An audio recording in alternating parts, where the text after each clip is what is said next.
ఇంకోటి చూద్దాం ఇది. అమ్మా నాన్న లేరు మమ్మల్ని పెంచుకోండి. వావ్! ఇట్లాంటి చూసినప్పుడు పోలీసుల విచారణలో వెల్లడించిన చిన్నారులు చిట్టినగర్ న్యూస్ టుడే. నాకు ఇట్లాంటివి చూస్తేనే కొంచెం బాధ అనిపిస్తది. తల్లికి పిల్లల్ని అప్పగిస్తున్న ఎస్ఐ భారతి. ఈమె తల్లి, ఈ పిల్లలను. తల్లిదండ్రులు లేరు.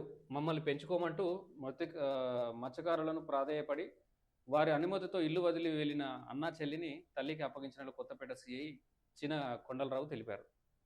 గొల్లపాలెం గట్టుకు చెందిన బొప్పూరి రాజేశ్వరి, మహేష్‌లకు అఖిల్ స్వేచ్ఛ 13, 10 సంవత్సరాల సంతానం. తండ్రి వేరే ఉండడంతో పిల్లలు తల్లి వద్ద ఉంటున్నారు. ఆమె వస్త్ర దుకాణంలో పనిచేస్తుంది.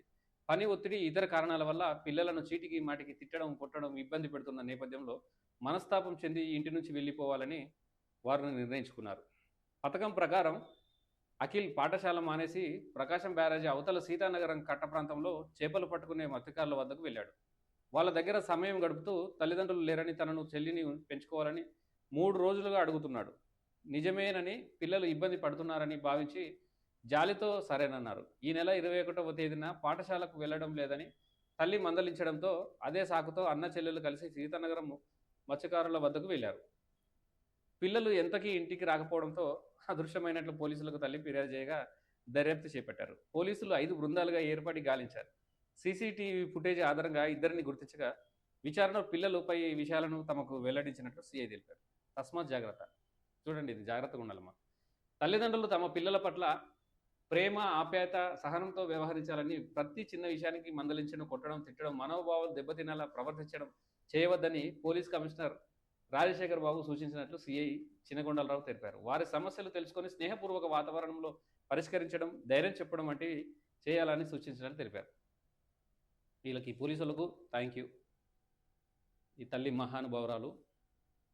సరే, భర్తను ఏ కారణం చేత విడిపోయింది, ఎలా విడిపోయింది అనేది ఫస్ట్ సెకండరీ, అటు వదిలేస్తే ఆఫీసులు కావచ్చు, షాపులో కావచ్చు, ఇంకేడైనా ఇప్పుడు గడప దాటి బయటికి వెళ్ళినటువంటి ఆడ కావచ్చు, మగ కావచ్చు, ఎవరైనా కావచ్చు, ఫ్యామిలీని ఇక్కడ దిమాకులను తీసుకొని గుండెలు పెట్టుకోవాలి.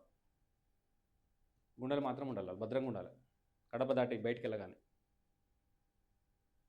ఇతర గడప దాటి లోపల పోయేటప్పుడు ఇక్కడ ఉన్నటువంటి సమస్యలను ఆ మొత్తం అంటే ఈడ గుండెలో ఫ్యామిలీ ఉంటుంది, ఇతర సమస్యలన్నీ ఇక్కడ ఉంటాయి. పరిస్థితులు, స్థితులు, గతులు ఏమన్నా సావని ఏమన్నా పడతాను అవన్నీ ఈడ పెట్టుకొని ఆలోచించి బుర్రంతా పాడేసుకొని మళ్ళీ సాయంత్రం ఇంటికి వచ్చేటప్పుడు ఈ బుర్రలో తీసి ఎడబెట్టాలంటే గడప అవతల పెట్టాలి. పెట్టి మళ్ళీ ఈడ ఈడ ఖాళీ ఉంటుంది, ఈడ గడప అవతల ఏదో పెట్టంగా ఈడ ఖాళీ ఉంటుంది, తీసుకొని ఈడ పెడితే అప్పుడు పిల్లల గురించి ఆలోచించాలి. ఏమొచ్చింది పిల్లలు చూడు, ఇప్పుడు చిన్నపిల్లలు ఏం కాదు కదా. అఖిల్ 13 సంవత్సరాల కొడుకు, 10 సంవత్సరాల పాప.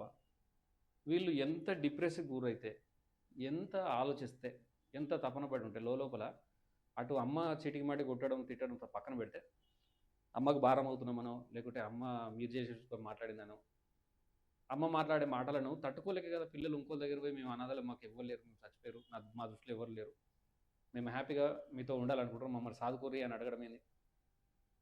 ఎంత బాధాకరమైన విషయం అది. అక్కడ మత్స్యకారులు అయ్యో 2 పిల్లలు వచ్చారు, అన్న చెల్లె, సరే ఏదో అని చదువుకునేటోళ్ళు, నిజంగా చదువుకునేటోళ్ళు. ఈ పోలీస్ కేసు కనుక కాకపోతే వాళ్ళు చదువుకునేటోళ్ళు, లేదా వాళ్ళు తీసుకుపోయి ఏదైనా అనాథాశ్రమంలో వేసేటోళ్ళు, లేదా పోలీసులకు వాళ్ళు అప్పచెప్పేటోళ్ళు. ఏదో రకంగా మళ్ళీ తల్లి దగ్గరికి వస్తే తల్లి ఓమో అయ్యో అట్లా చేసినా ఇట్లా చేసినట్టది. ఇకనైనా తల్లిదండ్రులకు ఒకటే విజ్ఞప్తి, నీకు కూడా తల్లి, పిల్లల్ని అనొచ్చు కానీ మరీ అట్లా బాధపడి ఇంట్లో నుంచి వెళ్ళిపోయేంత హింస కానీ బాధ కానీ పెట్టొద్దు. చిన్నపిల్లల్ని కొడితే వాళ్ళు ఎంత బాధపడతారు అనేది నేను చిన్నతనం నుంచి వచ్చిన కాబట్టి, నేను అట్లాంటి నరకం నుంచి వచ్చిన కాబట్టి నేను ఆలోచించగలను. నా చిన్నప్పటి జ్ఞాపకాలు కూడా కొన్ని ఉంటాయి కదా, అందరికీ ఉంటాయి అట్లా, నాకే కాదు. ఇంటికెళ్ళి వారిపోయిన వాళ్ళు చాలామంది ఉంటారు. ఎందుకు వారిపోతారు, ఎందుకు అంటే తీట పని ఏదో ఒకటి చేస్తాం, అది పట్టించుకోక అమ్మ తిట్టడమో కొట్టడమో ఏదో రకంగా చేస్తుండే. నన్ను అయితే మంచిగా కొల కూడా వేసి కళ్ళకు కారం పెట్టి పొట్టు కొడుతుండే. నన్ను ఎందుకు కొడుతున్నానని తర్వాత ఆలోచిస్తే అసలు నేను చేసిన తప్పేమి ఉండకపోతుండే. సో అట్లా ఘోరంగా కొడుతుండే, ఘోరంగా అంటే ఘోరంగా, అసలు ఏం చేయాలో అర్థం కాని పరిస్థితుల్లో ముఖాల మీద కట్టెతోటి పెద్ద పెద్ద రాళ్లతోటి కొడుతుండే నన్ను. సో అదంతా నథింగ్, చిన్న చిన్న విషయాలు కాబట్టి అట్లా పిల్లల మనసును నొప్పించొద్దు అనేది నా ఇంటెన్షను. నాకు చిన్నప్పటి నుంచి అయితే ఒకటి, చెప్పులు ఊడగొట్టుకున్నాను ఒకసారి, బిల్డింగ్ ఎక్కినాను ఒకసారి, మా నాన్న అయితే గట్టిగా కొట్టిండు. అదైతే నా జీవితంలో మర్చిపోను, ఎప్పటికీ మర్చిపోను. ఆయన నేను తిట్ట పని చేసినా, నేను కొంచెం అది చేసిన కాబట్టి ఓకే కన్సిడర్ చేస్తాను. కొట్టొచ్చు కానీ మరి అంత కొట్టొద్దు, అంత కొట్టాల్సిన అవసరం లేకుండా అటుండే పరిస్థితి. సో ఏదేమైనా ఈ పోలీసు యాజమాన్యానికి వీళ్ళందరూ పోలీసు అక్క వీళ్ళందరికైతే థ్యాంక్ యూ సో మచ్. అలాగే మానవతా దృక్పథంతో అక్క నువ్వు ఏదైనా సరే కానీ హస్బెండ్ మరి ఏంది ఇక మాట్లాడదలుచుకోలే నేను, నాకు ఇంట్రెస్ట్ లేదు ఈ న్యూస్ చదవడం.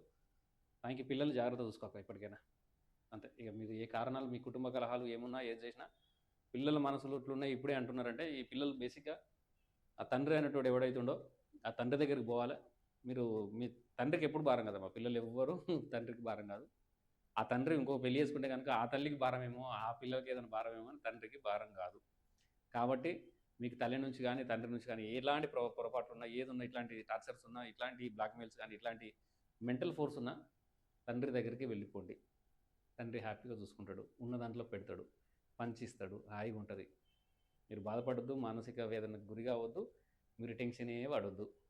అర్థమైందా? మమ్మీ ఏ కారణాలతో మిమ్మల్ని విడిపోయినా మీ విడగొట్టుకోవాలని చూసినా నాన్నతో ఏ కారణాల చేత మమ్మీ విడిపోయినా పర్వాలేదు, ఏదో ఒక రోజు నా పిల్లలు నా దగ్గరకు వస్తారు అని తండ్రి వెయిట్ చేస్తూ ఉంటాడు, ఎదురు చూస్తూ ఉంటాడు. కాలక్రమేణా జిందగీ మొత్తం ముంగడికి పోతూ ఉంటుంది. కొంచెం మెచ్యూరిటీ వచ్చిన తర్వాత మీరు మా పొజిషన్లోకి వచ్చిన తర్వాత ఎందుకు వదిలేసి ఉంటాడు, ఎందుకు ఏం జరిగి ఉంటుంది మీరు అర్థం చేసుకోవడం మొదలు పెట్టినప్పుడు మీకు అసలు కథ అర్థమవుతుంది, ఎవరు మంచివారో తెలుస్తుంది. కానీ ఏదేమైనా పెద్దగైనాక తండ్రి దగ్గర పోవడం ఒక ఎత్తు అయితే పెద్దగా అయ్యాక చాదినటువంటి తల్లి రుణాన్ని మాత్రం మర్చిపోదు. మంచి చేసినా చెట్టు చేసినా ఏదో కొట్టినా ఏం చేసినా తల్లి అనేది తల్లే. ఆ జాగ్రత్తగా తల్లి దగ్గర ఉండే ప్రయత్నం చేయండి. తల్లి మానసిక పరిస్థితిని అర్థం చేసుకొని తల్లి దగ్గర మంచిగా ఉండండి. ఒకవేళ వద్దు టార్చర్ భరించలేరు, వద్దు ఇక నాకు అనఫ్ కడుపు నిండా పెట్టి కక్కేదాకా తొక్కుతా అనే తల్లి ఉంది అంటే చలో డాడీ దగ్గర పోవచ్చు, హ్యాపీగా ఉండొచ్చు.